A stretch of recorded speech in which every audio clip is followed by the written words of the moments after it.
This is week 8.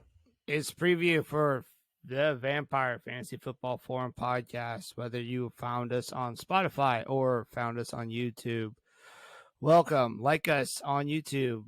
Find out when we upload or go live. We go live many times on there. Find us on Spotify. Go subscribe.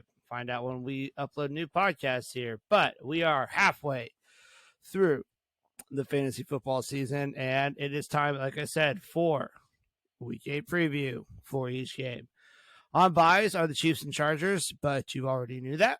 So if you have wide receivers from the Chargers, you're probably very happy that they're on buy because you wouldn't have them starting for you anyway on your team. So we're going to go through each game, highlight where we like players on the margins. You don't need me to tell you to start the studs that you have, that you drafted, but we're going to go in and highlight where we might see some things that others may not be talking about for this week. So, first up is the Broncos at Jaguars, and this is the London game for this week. Yes, we have another London game, but more exciting in future weeks. They'll be talking about a Munich game. So we'll highlight that this is the London game. And at the time where I'm doing this research, I don't have any lines. I don't know who the favorite is. So I don't have any of that information that Vegas helps us provide from a data perspective for fantasy football. But at the time of recording this, it is likely Russell Wilson plays, but don't be surprised if Brett Rippon jumps in with potential pop-up of an injury for Russell Wilson this week. So just be aware of that for Russell Wilson if you're looking to start him. He does provide a better potential for output fantasy production wise for all offensive players. I mean, not much because let's face it, we've seen it for about 6 weeks now, and it's not been pretty. But Jacksonville's not the Jets. Jacksonville's a different defense than what the Jets were last week. So even if Brett Rippon does go, it's not going to be the same tough outing that he saw last week. The Jags average giving up 240 yards to the QB position. So you're probably not starting Rippon, but this is good news for this Denver offense, potentially, that it is a better matchup for them. So playmakers like Courtland Sutton, Jerry Jeudy, and even the running backs, they are seeing a little bit bump.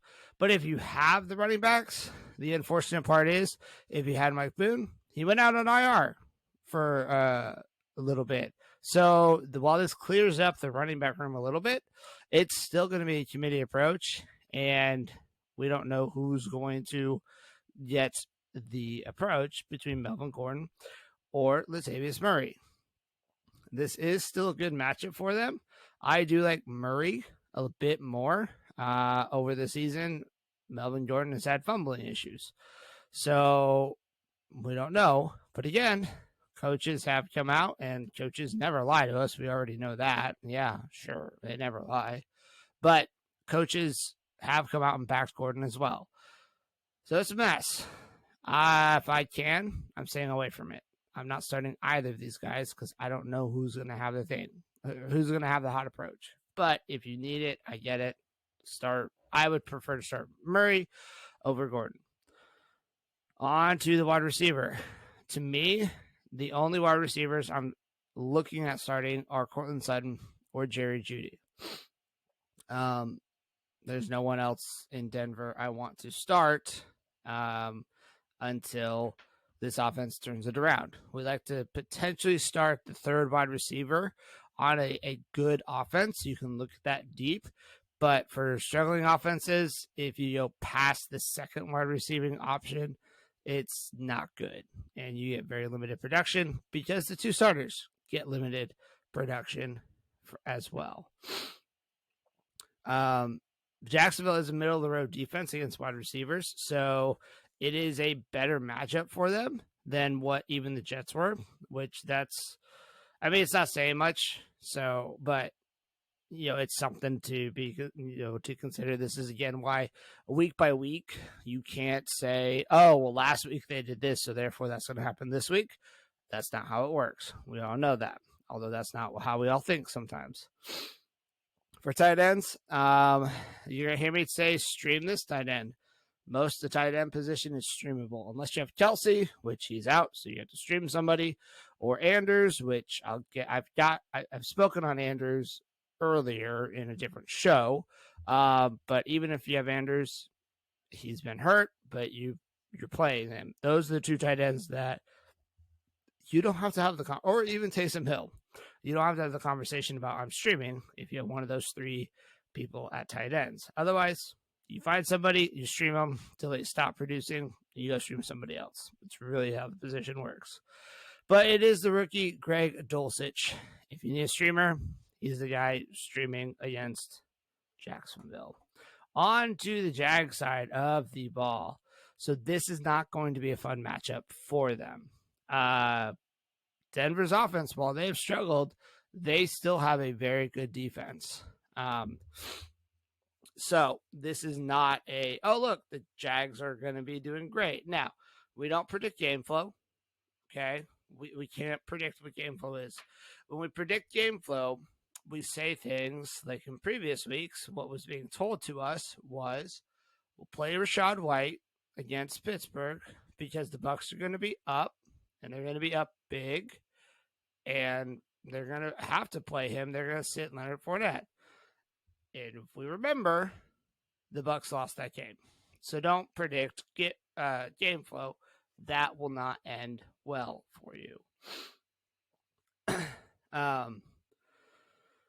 So, like I said, Denver has an elite defense still. If you have Lawrence, I hope you have better options. But especially in the 2QB league, I get it. It might be a little thin. I don't like his potential matchup because Denver is literally the worst. And by worst, I do mean best against the quarterback position for fantasy football. It is Denver and then Dallas and then Philadelphia to give you, to give you perspective on that. Christian Kirk is probably the only wide receiver you are playing, and mostly because wide receiver is kind of gross when you start getting down there. He has produced, but again, it's a tough matchup. So in a tough matchup, I'm not sure who I like. I'm not starting anybody else. Zay Jones is a guy that if you have the ability to stash a wide receiver, Zay Jones has been at least targeted as much, if not more, depending on the game, as Christian Kirk. So while he has not had the production Kirk has, he has the value that Kirk has in the potential there for Zay Jones. So I still like him, but just I don't like to play him this week. Again, he saw last week against the Giants, he saw 10 targets, but again, this is not last week. This is this week against Denver. You could stream Evan Ingram. But again, like I said, this isn't the week to go all in on the pass catchers for Denver. The real story for Jacksonville, and you're probably wondering why I didn't start with this, but the real story is James Robinson is now gone. He is in New York. So this does bolster the value for Travis Etienne. While I do believe the rest of the season, he is going to be an RB1. Not maybe the RB1 overall, but he will be an RB1 for your team if you have him. This game is probably a little bit closer to RB2 level, but you can still see some production. Denver averages giving up about 93 yards on the ground to running backs and about 40 yards through the air. So Etienne does have potential to get something here, which is why we don't predict game flow and say, well, they're going to be behind, they have to throw. Well, Etienne does have value when they pass to him. He is a pass catcher out of the backfield for Jacksonville. You start your studs. I mean, if you've waited this long for Etienne, the patience is paying off. Start him. I'm not saying don't start him, but just be aware, yes, it is still a tougher matchup for him this week. If you want to stash from this offense, you've probably heard the name JaMycal Hasty. I don't think that's the stash. I don't think that's the backup. If you want a stash, it's Snoop Dogg. Or not Snoop Dogg. Wow. Not the rapper. Snoop Connor. Snoop Connor is the guy that I would be stashing in this backfield if you have room and if you want depth for handcuffs. We are, again, halfway through the fantasy football season, so handcuffing becomes a little bit more valuable as well, especially if you don't have Travis Etienne. Snoop Connor is the guy to go and stash. On to the next game. Next game is a not as fun of a game, but I mean, it might be. It is the Panthers at the Falcons. And I say it's not as much of a fun game because it's on the lower side of the point total for Vegas at 41.5.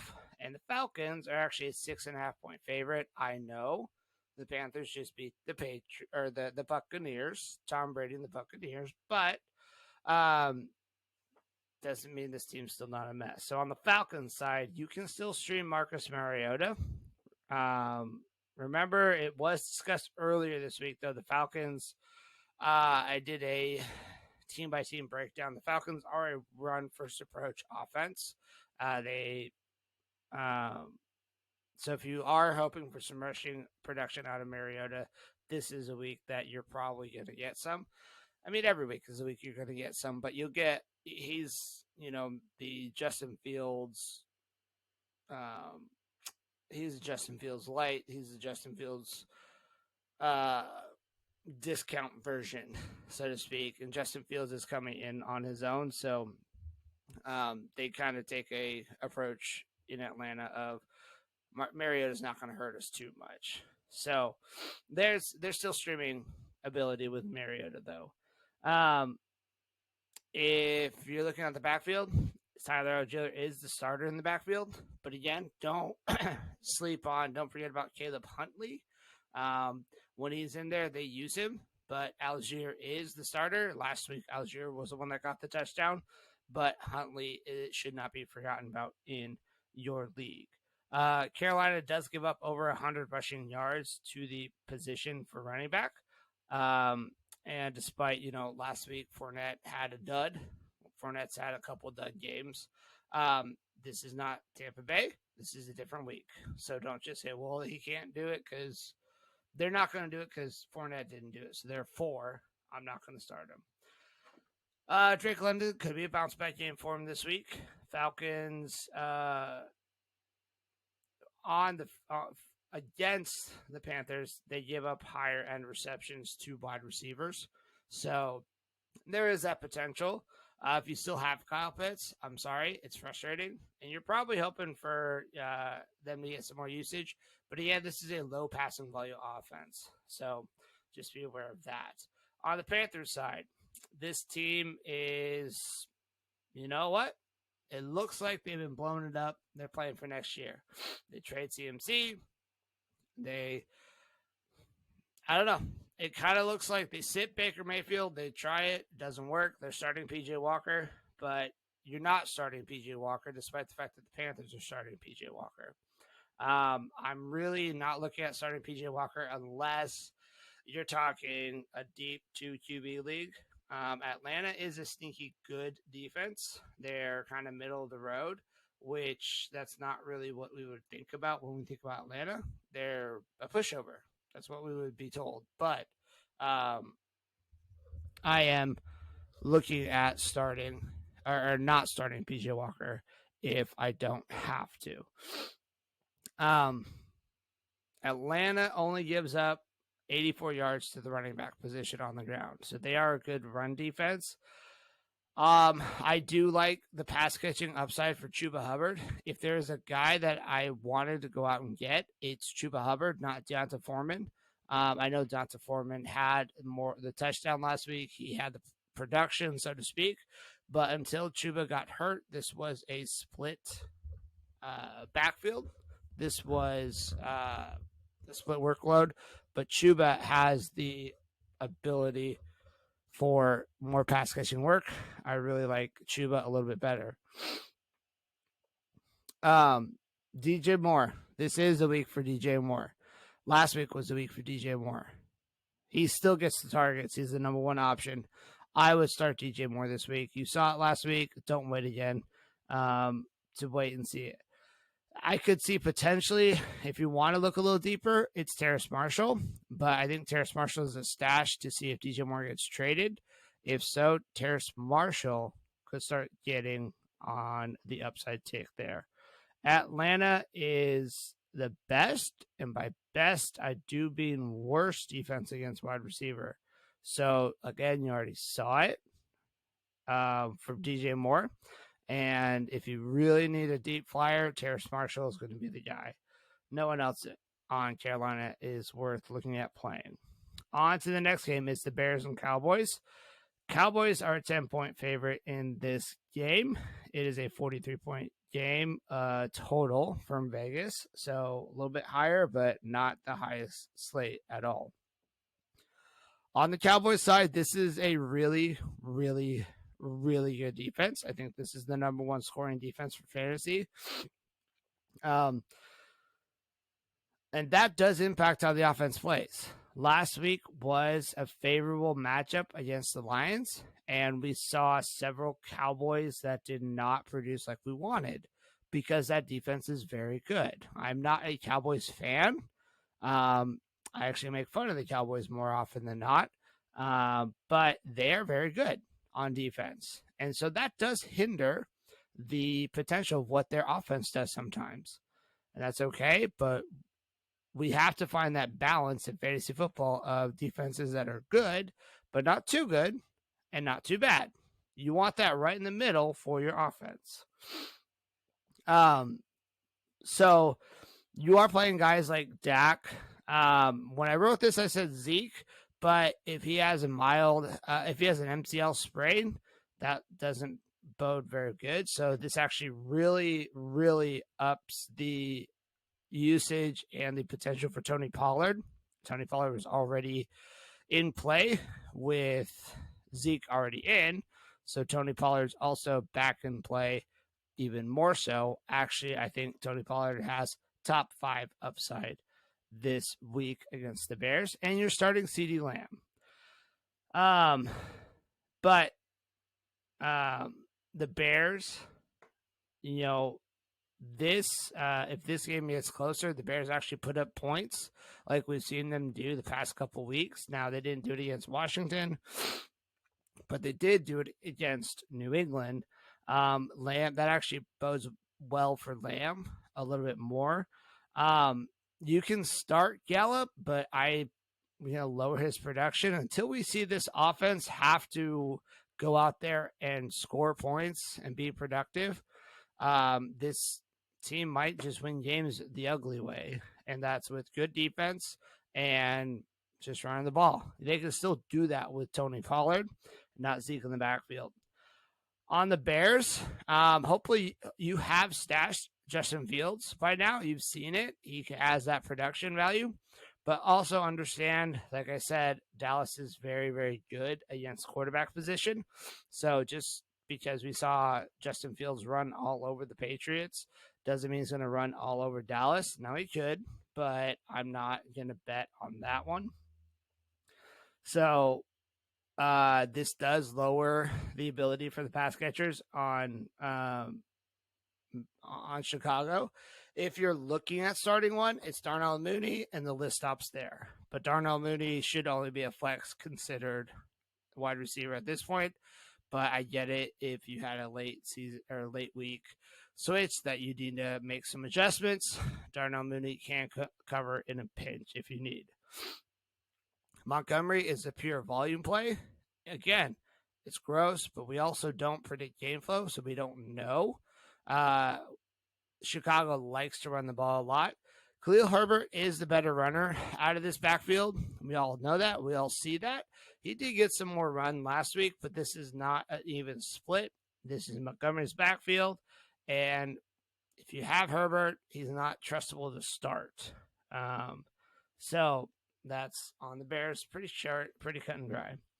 Dolphins and Lions. Well, this is the game of the week, at least points-wise. Vegas says this should be the highest scoring game. We don't know if it will be or not, but Vegas says they like it. At 50.5 points, the Dolphins are a 3.5-point favorite for this game. On the Dolphins side, the Lions, yes, they are bad defense. So, yes, the fantasy football player that everybody's going to start DFS in every league, every format is Tua. Okay? It's not going to be just because the process says this game should be the highest scoring, doesn't mean that, sometimes it's worth doing something that everybody else is not doing. I'm not saying don't start Tua.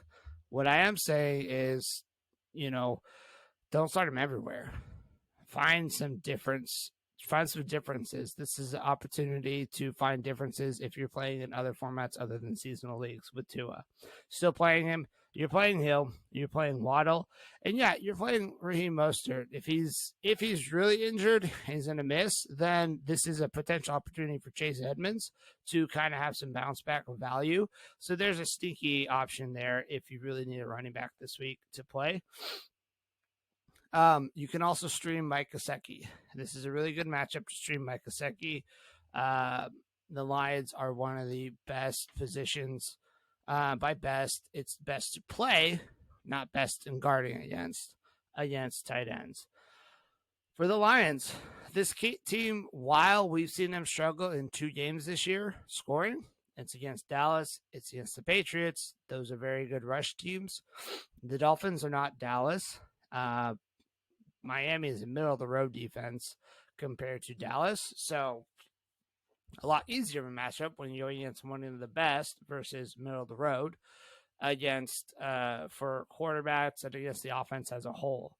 So, yeah, they can score. Let's not forget that. I think we've forgotten that a little bit because we've seen just our recency bias says, well, they didn't score against Dallas, so therefore something broke. No, I don't think anything broke. They just faced a really good defense last week. So I'm going to be willing to take the risk. If I need a quarterback, I'm playing Goff. I will play Goff this week. Swift is starting. This is good news for Goff. He's getting a weapon back. Amon-Ra St. Brown is starting as well. This is good news for Goff. Again, it's good news for Goff because the playmaker is back. TJ Hawkinson, you don't need me to tell you to start him. But if I need guys to stream, I am still streaming Josh Reynolds because DJ Chark's on IR. And Khalif Raymond actually is a good stash and stream this week for the wide receiver position.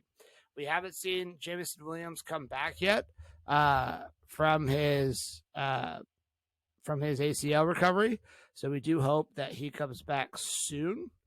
But until he comes back, look at streaming Khalif Raymond, look at Josh Reynolds. These are 2 guys that are in prime positions to actually help you win on the margins. These are the guys that we look for to win on the margins. Next is the Cardinals and Vikings. This is more truly because of the name values of these teams, the game of the week. But this game is only set at 48.5 for the total, and the Vikings are a 3.5-point favorite for this game. On the Arizona side of the ball, yes, you're starting Kyler. You don't question that. For the RB situation, if you have Eno Benjamin, Connor, I think, is ruled out as of now. But if not, he's not trending well this week. You can start Eno Benjamin still. He has taken over the backfield in this for this team. So you can start Eno Benjamin. The Vikings aren't tough run defense. You're adding Hopkins, or you've added Hopkins. You're playing Hopkins, and you're not questioning it. If you wanted to see it last week, I'm going to say actually that was a situation. Shame on you. Hopkins was not coming off an injury; he was coming off suspension. And Marquise Brown, we just saw him go down. Hopkins stepped right into that role as the lead wide receiver for Arizona. So the situation was clear. It's not Brown, it's Hopkins. That's all. I think you're probably sitting Rondale Moore. He's a good stash for me right now, but until you see his role kind of change, I hope it does because he has the ability to, but until you see that rule change, you're not starting him. It's kind of tough. Arizona and Minnesota, two fairly equal kind of defenses against positions. So on the Minnesota side, you start Cousins. You're obviously starting him. You're starting Dalvin Cook. You're starting Adam Thielen. And, of course, you're starting Justin Jefferson. Those are no brainers. The difference is that Cook is a different running back than Benjamin Woods. So if you're questioning starting Benjamin against Minnesota, I kind of get it. But at the same time, you have to look at some of the volume that he is going to get and know that volume plus athleticism equals production. Yes, it does kind of matter a little bit about what team you're facing. But that's where the athleticism comes into play, where a good athlete, you start against a good defense. He still somehow has the ability to make things happen because good athletes are able to produce bigger plays than average ones. So the only streamer I'm looking at is potentially Irv Smith. This is a good offense, so you can look to stash KJ Osborne. We talk about offenses we want to potentially have the third wide receiver position on. Minnesota is one of those, but you're not necessarily starting KJ Osborne, but you can stream Irv Smith. So next game, Raiders at Saints. Another high-scoring game, 47.5 points. The Raiders are a 1.5 point favorite. For the Raiders, you're starting Carr, you're starting Adams, you're starting Jacobs. Please don't question it. You shouldn't. If you are, you need to stop playing fantasy football. You start your studs. Doesn't matter. You start them. Keep an eye on Renfro. He is looking like he will play, so you could start him in a pinch if you needed to. Also, keep an eye on Waller. His injury situation is not good. So if Waller doesn't go, Foster Moreau again becomes a streamer, but he's not going to do exactly what Waller does. We've already seen that to be the case. So don't be surprised when it doesn't happen that way. On to the New Orleans side. We were told Andy Dalton is the quarterback. We were told that this week. We were also told previous to that, well, it looks like Jameis Winston's trending down maybe playing. Well, guess what? They could both be Wally Pipped by Taysom Hill. So if Dalton truly is a starter, the Raiders are the best, and by best, I mean the literal worst against the position for quarterback. So start Andy Dalton. But just know that if Taysom Hill is out there, he's going to steal reps and snaps from the quarterback position. So you're starting Hill as your tight end. And I've already spoken on the Hill situation as far as should he be a tight end or not in fantasy football. Go back and listen to week 7's preview for that rant from me. But you'll start Dalton if he is going. You're going to start Alvin Kamara. You're going to start Chris Olave, excuse me. But other pass catchers, I'm not going to buy on it because I don't know who's going to get it. I'm not chasing that 0 just to have a potential touchdown. The only guy I feel good about starting and potentially getting very little production out of is Taysom Hill, because I also know with that little production potential, there's also the potential to get 30 points in the tight end position, and that's just fun. Up next, it's not quite as exciting of a game, but again, we won't predict game flow here, but it's the Patriots at the Jets, and the Patriots are a 2.5 point favorite. This game total is a 41.5. I do like the Patriots on this game. I think they kind of have a bounce back game in them this week. On the Patriots side, again, I think we were told Mac Jones is going to be the quarterback, but he was also the starting quarterback against Chicago. And one interception later, Bailey Zappi walks in and plays the rest of the game. So I don't think it necessarily matters. Mac Jones and Bailey Zappi are very close and similar for quarterbacks. So it kind of limits the upside for New England. The only pass catcher I'm looking at starting though in New England is Jacoby Myers. I'm stashing and holding Tyquan Thornton, but I need to see it more. We saw one game. I need to see it more. It could happen. There's a different sneaky wide receiver I actually like in this game better, and it's not on the Patriot side. I'm not starting the tight ends. I'm staying away from. But you're, of course, starting Rhamondre Stevenson. We saw it. We saw it when Damien Harris go down.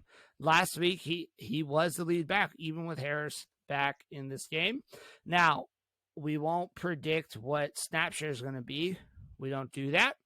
So if you have Damien Harris, you are hoping for a bigger role, again, as he gets more healthy. But this is still the Rhamondre Stevenson backfield until we see otherwise. So you're starting Rhamondre Stevenson. You're also then hoping that the Patriots don't do the bad move of limiting the better running back's output by playing him less and playing Damien Harris. We don't control that situation, though. So just be aware of it. On the Jets side, well, we did see Justin Fields, David Montgomery, Khalil Herbert run over the Patriots. So, you know what? Seeing the Patriots look like burnt toast because of those guys, that's good. We like that. But then we did realize that Breece Hall is on IR. And that's not good. That's not good. But there's still hope. I'm not starting Zach Wilson. He's not been a good quarterback, and the Jets are not calling plays that give us confidence in starting him.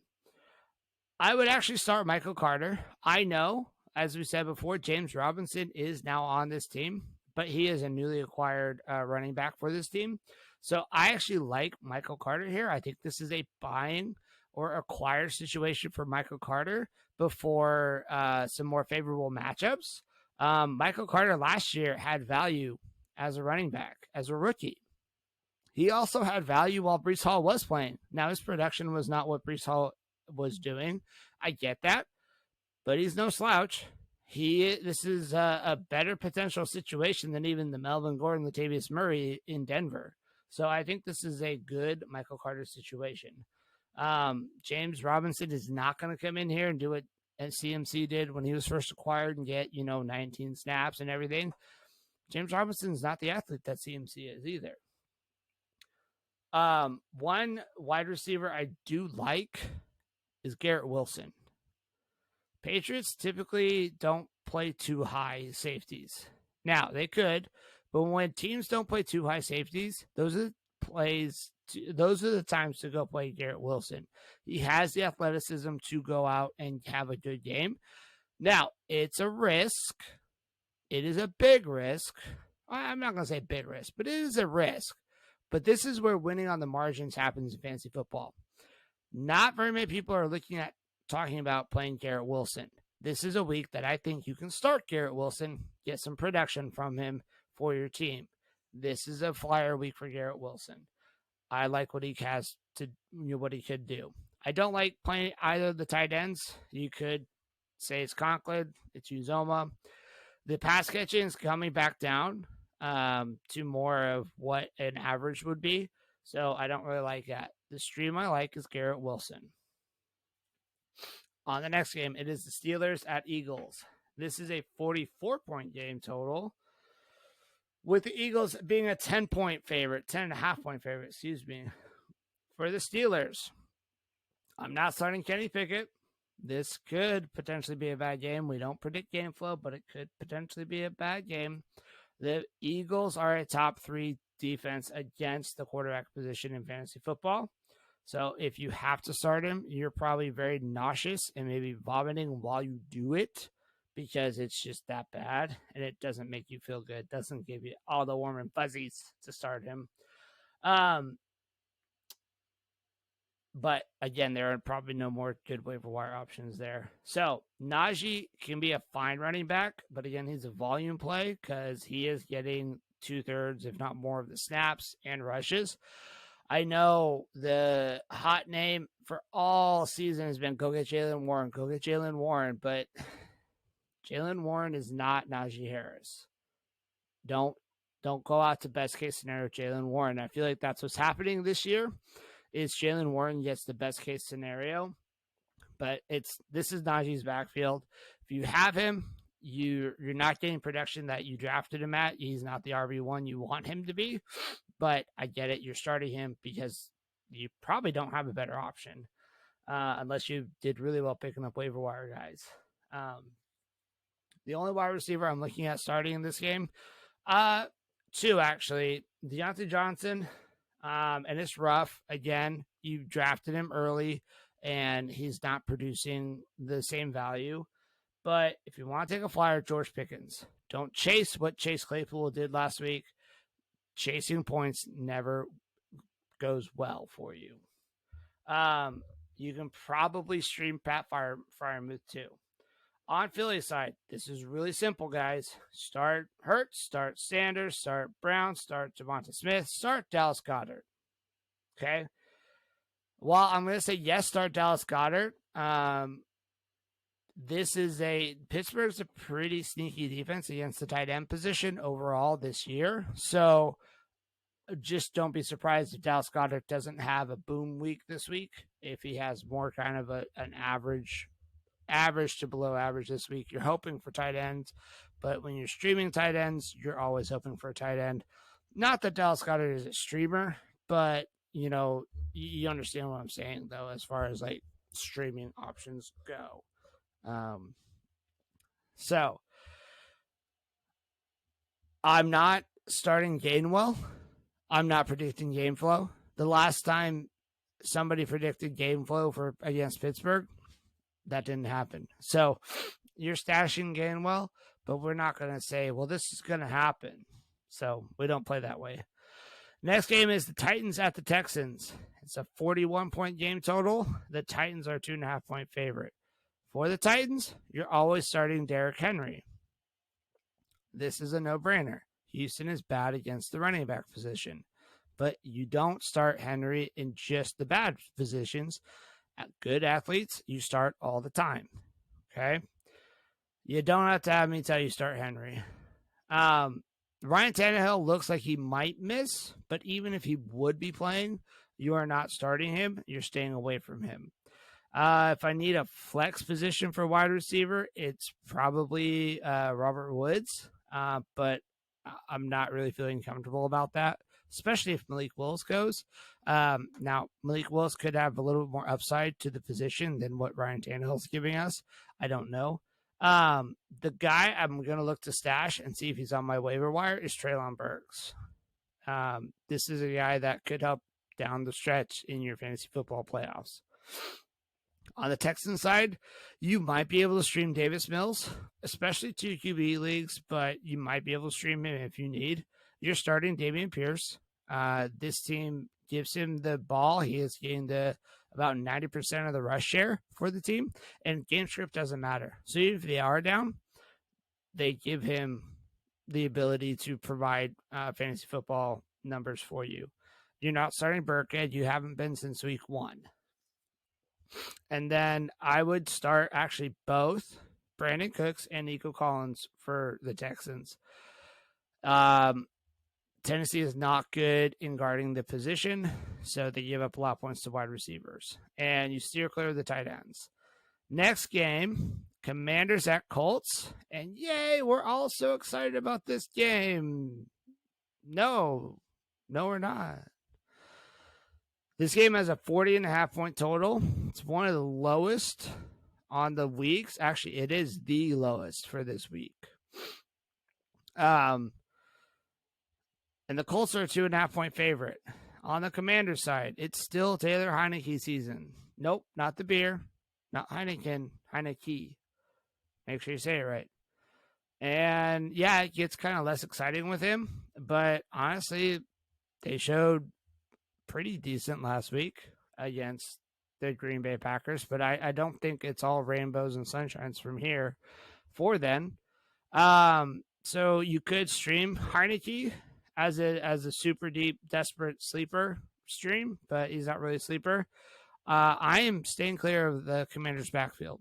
This is a mess of a 3-headed monster, Antonio Gibson is the best running back in this bunch. He doesn't get used by it. If you have Antonio Gibson, you're holding on to him because his value is so low, and you hope the team trades him before the deadline on Tuesday. You're not. I wouldn't start Brian Robinson. He has very limited upside because he's just between the tackles runner.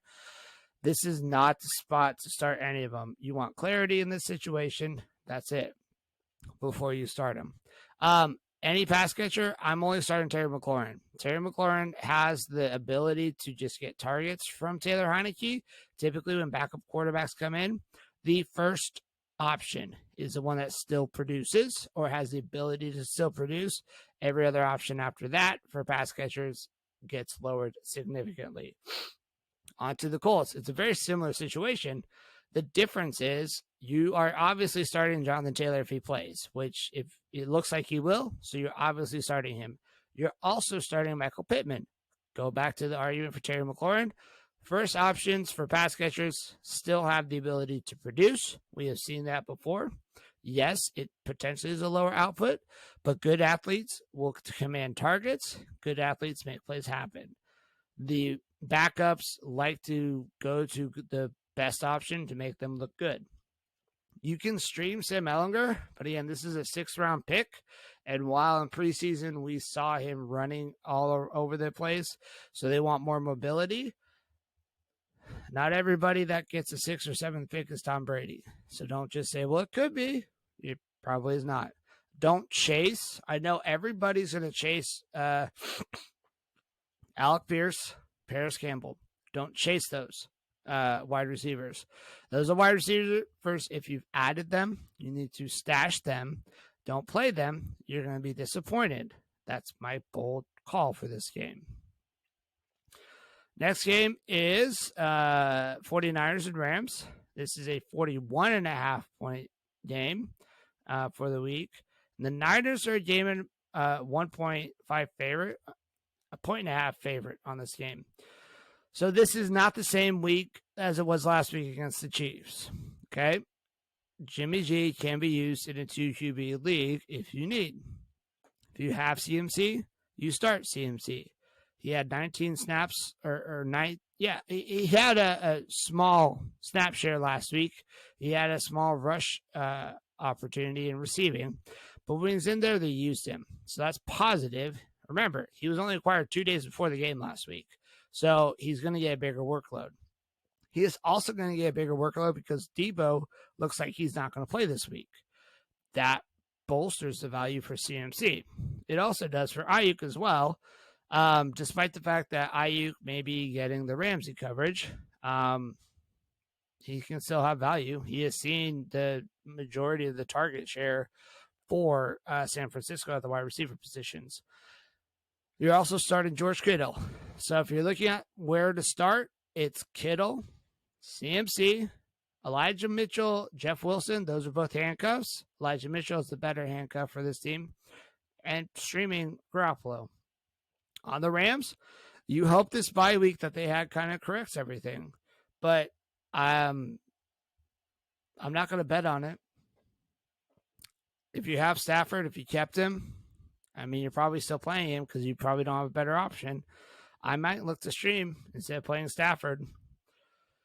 The 49ers are a good run team against position. They're top 3 against running back position.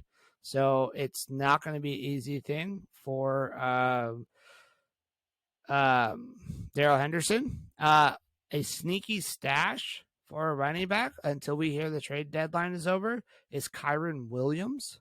That's going to be the guy that once he gets healthy could see Darrell Henderson lose some snap share to him.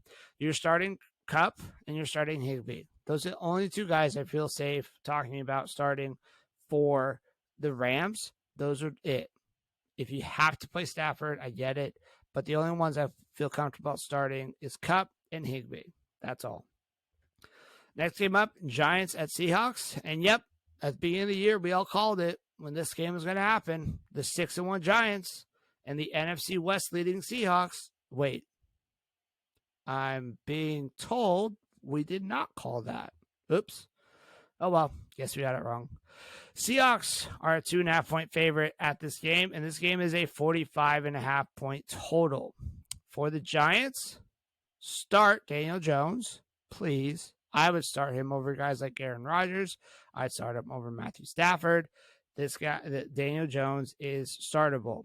Did you know? Fun fact: Daniel Jones has more rushing yards than I believe Jalen Hurts and Najee Harris. Fun fact. He is used more than just throwing. He is used as a rushing quarterback. Seattle's not a good defense. They're an okay defense, but they're not good defense. You obviously are starting Saquon, but you already knew that. And you can stream Daniel Bellinger at tight end. There are a lot of tight ends you can stream. It's a good matchup, so you can stream him. If you're starting a wide receiver, it's Wan'Dale Robinson. I like Wan'Dale Robinson. Don't chase the production. And I know you're going to look at me and say, well, he hasn't had a boom week yet. Why would I start that? The majority of the time he's out there, he is targeted. He has a good route run to pass catching average. So when he's out there running routes, he's typically getting the ball. You could maybe flex Darius Slayton, but I like Wan'Dale Robinson. On Seattle side, you're starting Geno Smith. He has been the best QB option in the past 5 years, right? Maybe not. There might have been another guy out there that was better than him, but I digress. On to the running back, Kenneth Walker is the obvious start at running back. If Lockett's healthy, you are starting Lockett. But if Metcalf misses, which we all hope he recovers and is able to come back and play, I do like starting Marquise Goodwin here. For the tight end position, Noah Fant has been eating into Will Dissly's playing snap share, so it's splitting the tight end position into two. I don't like chasing. So if you have Fant or Dissly, they're kind of cannibalizing each other. Next game is Packers at Bills. The Bills are a 10.5-point favorite. Now, this is an interesting game. And it's a 47.5-point total. On the Packers side, the Bills give up the big plays against teams. That's how they're built. They get to the quarterback. They don't allow big plays to teams. Green Bay doesn't have the ability right now to go out and get the big plays. Did you know Green Bay, and this could be a product of, game script for the Packers, but Green Bay is the fourth. Yep, I'm looking at my sheet here. The fourth best, and by best, I mean worst position against quarterback. Or worse, by worst, I mean best, meaning they're right behind Philadelphia and right ahead of Buffalo when it comes to facing quarterbacks. So their defense isn't a slouch. Their defense isn't something to just say, oh, whatever. So this could be kind of a sneaky game for the Packers here. I don't see the 10.5 points. The Packers have the ability to go underneath, to drive, manipulate drives, have ball control. That's what you need when you play against Buffalo. I don't like starting. I don't like starting Aaron Rodgers. I could see you doing it though. I just don't like it because he has a very slow pace of play. It's a very just ugly thing. I don't know. I don't get a good vibe off this game. And I'm not seeing the Bills as just going out and blowing the doors off Green Bay here. This is kind of a trap game, I feel like. So I can see starting Aaron Rodgers. You start Aaron Jones. You're sitting A.J. Dillon because until you see it, you're going to sit A.J. Dillon. Although you can run on Buffalo. We've seen teams do that before, so that will help them. For pass catchers, it's probably Romeo Doubs. Since Lazard looks like he's trending out, it's Romeo Doubs. But I also like streaming Robert Tonyan here. If Christian Watson starts to get healthy, that's a sneaky add him, but I get you're not playing him this week. On Buffalo side, you're obviously starting Allen. I would start Devin Singletary still too. You're obviously starting Stephon Diggs and Gabe Davis. If you have stashed Isaiah McKenzie or Khalil Shakir, those are the guys out of the slot. Shakir could start getting worked in more, especially if McKenzie goes down with injury. But Shakir is the one that is the backup for that position. So on good offenses, we'd like to go a little bit deeper because there's value there. I don't know that I'm necessarily streaming Knox, but if he's healthy, you could. I don't see it. It's not a bad thing to stream him. On the last side, the last game here is the Bengals at the Browns. And the Bengals are a 3-point favorite. I don't know if actually that's changed since looking at this earlier with the Chase news that came out, but they were a 3-point favorite against the Browns. On the Bengals side, you can run against the Browns. The Browns are one of the best, by best, I do mean worst, matchups against running the ball. So I can see Joe Mixon being used a lot more here to run, especially with Chase being out. Higgins does elevate. Boyd does elevate. Okay. This is also why good offenses, we want that third pass catcher. Boyd has had good weeks already. With Chase out, he's going to get more. And so that means ancillary pieces like Mike Thomas or other pieces are going to get used. And you can stream Hayden Hurst. On the Brown side, you start Chubb. You're maybe flexing Hunt in. Hunt is a good, see if you can buy low right now because of potential trade targets. You're starting Amari Cooper. But if you want, I could stream Brissett in a 2 QB league specifically. But Cincinnati is not a pushover against the quarterback position. So it's kind of a lower ceiling play right there. I'd sit the tight end position. It's Harrison Bryant because David Njoku's out, but I kind of sit him against Cincinnati this week. I do think one sneaky play is Donovan Peoples-Jones for Cleveland. Cincinnati is susceptible to big plays, and that's going to be Donovan Peoples-Jones' role where he has that big playability. So he could get a 4-catch for 75 for 95 yards and a touchdown or two as a big play. So that's a sneaky play in this game. And we made it. That is a preview for week 8. Again, like and subscribe on the channel wherever we find podcasts. Actually, it's on Spotify where we find this podcast. If you have questions, drop them in YouTube, drop them in the comments. I will go back and try to answer as many as I can. Best of luck to your team in week 8, unless you're playing me. Then I hope you all the worst of luck. But if not, best of luck to you, and I hope you have fantasy football success this week. We will be back live on Sunday, again, Sunday evening, for our reaction show and topics. We'll go back to the roundtable with Jake and Grant, and we'll see you then.